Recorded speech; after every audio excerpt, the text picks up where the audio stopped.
Power Athlete Nation, what's happening? Luke here, co-host of Power Athlete Radio and a Power Athlete coach and proud owner of a Casio twin sensor world time watch.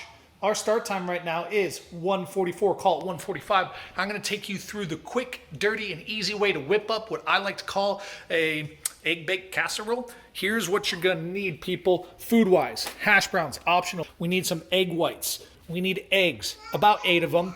We need some sausage or bacon or some sort of breakfast meat, and then butter to line our baking tray with. This is a 10 by 14, technically a 9.5 by 13.5, 3-quart Pyrex glass baking tray.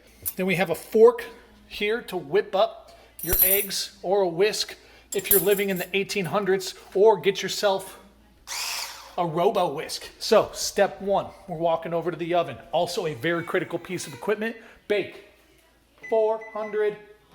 Start. Next step, I'm going to get to browning the meat. Ooh, baby. So I like that wall barrier so I can slop around my old browning tool here. Okay, medium high to medium heat, but I'm going to multitask. So as I break this up, I'm actually going to go do some other food prep. Make sure you leave the butter out a little bit. It's going to soften, and then we're just going to use our palms here, or fingers, to grease this pan. And of course, by pan, I did mean baking dish. So boom, nice and greased, ready to rock. Don't forget about the pork sizzling. Hang on. If you're going to be multitasking this, you better not forget about the pork or the meat, whatever you're browning up. This could be anything. All right, browning, stirring, breaking apart. Let's crack some eggs. This one hand? Yeah, that's one hand. What's that? Second egg? One hand? Oh, yeah, that's one hand. Crying baby. Shush, Ruby, I'm cooking. Eggs are cracked. Don't forget about the meat. Now we add egg whites.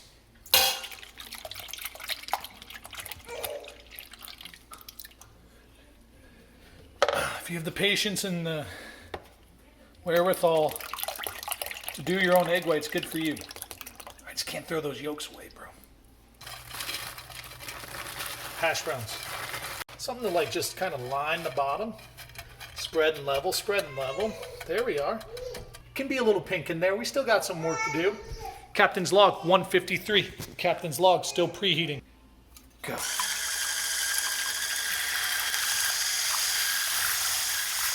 Nice, consistent color, a little bubbly. Good luck with your forks, you dinosaurs. This thing's awesome. Strain and drain, baby. Strain and drain. And then we pour it on. Pour it on. Pour it on. There we go. Nice, meaty, carby, even spread. Spread that on, spread that on, spread that on. Double pours. Here we go. Just pour that bad boy in there. And then, due to the self-leveling nature of liquid eggs, you're going to get a nice even cover. Now, if you were a cheese person, you could throw cheese in there now. And this is also when you're going to salt and pepper to taste. Not to be confused by this hip and totally rad 90s pop duo, but I'm talking about the spices here, people. Salt and pepper to taste. What a great way to get some sodium in your life, huh? Oh yeah.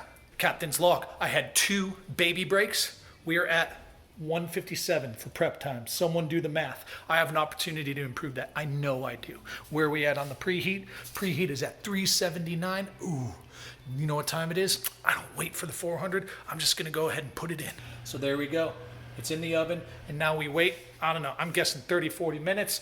Kind of varies depending on, honestly, the amount of egg white and if you use an extra large eggs or large eggs, but we're going to put it in there, 30 minutes, check it, and we're going to check in just a little bit. The Casio says it's been, I don't know, 20, 25 minutes maybe? So we're going to check on this bad boy. Trusty oven mitt. You can put it on or just use it like a little oven thing. Let's take a look. Let's take a look here. A little soupy. You can kind of still see it being a little soupy in there. We've got some more time. It is not ready. We are not ready yet. We are not ready. Action. Here we are. Casio time log 2:31, about 45 minutes later. Here we go. Let's take a look. Things look a little more stable, a little less jiggle there. I'm gonna do the old knife test. Oh yeah, that looks pretty good in there. Okay, not too soupy, it's not too soupy. I think she's ready to rock. We're gonna pull this bad boy out. And then what you're gonna do after this, cut into whatever desired serving size you want, and then let that sucker cool before you store it if you're meal prepping.